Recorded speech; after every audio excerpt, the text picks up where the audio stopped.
જોઈએ ફરવું જોઈએ ફરવું જોઈએ રદ કરો ભાડા પટ્ટો રદ કરો રદ કરો ભાડા પટ્ટો રદ કરો રદ કરો ભાડા પટ્ટો રદ કરો રદ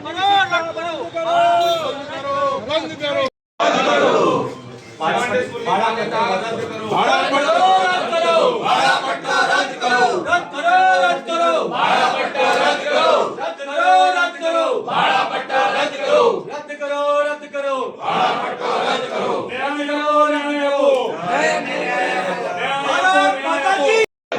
ભાડા પટ્ટા રદ કરો ભાડા પટ્ટા રદ કરો પૂરી શિક્ષા બંધ કરો એ ક્યાંક કંઈક બીજી ઘટના માટે કારણભૂત ન બને એટલે આપશ્રીને આ એક વિનંતી છે. भारत माता की જય भारत माता की જય भारत माता की જય હું રાકેશ માખીજા.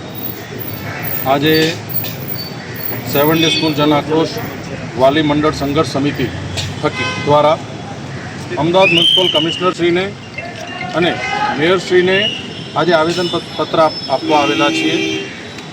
જેમ કે સૌને ખબર છે કે આ સ્કૂલની જમીન જે છે અમદાવાદ મ્યુનિસિપલ કોર્પોરેશન દ્વારા નજીવા ટોકન એમાઉન્ટે એક ભાડાપટ્ટા ઉપર આપેલી છે, જેનો ઉદ્દેશ્ય સસ્તું અને વાજિબ દરે શિક્ષણ આપવાનું હતું.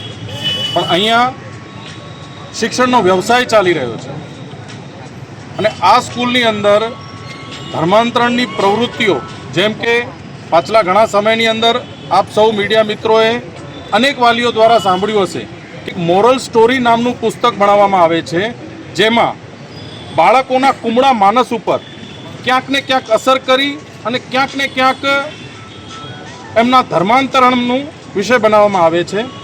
અને જે પાછલા સમયમાં જે ઘટના ઘટી કે નિર્દોષ નયનને આ રીતે જે હત્યા કરવામાં આવી, એમાં સ્કૂલ પ્રશાસન દ્વારા કોઈ પણ પ્રકારનો સહયોગ ન રહ્યો.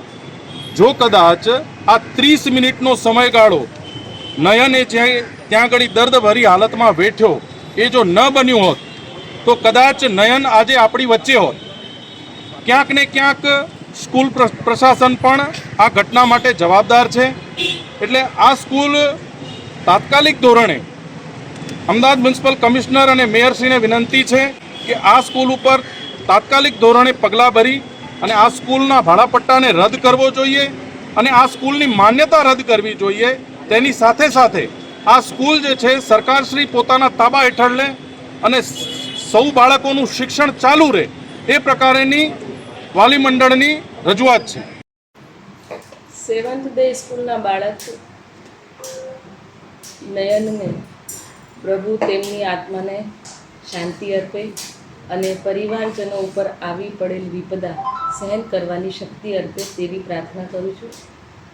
એના માટેની તપાસ પછી જે વિગત સામે આવશે એના પછીની યોગ્ય કાર્યવાહી કરવામાં આવશે.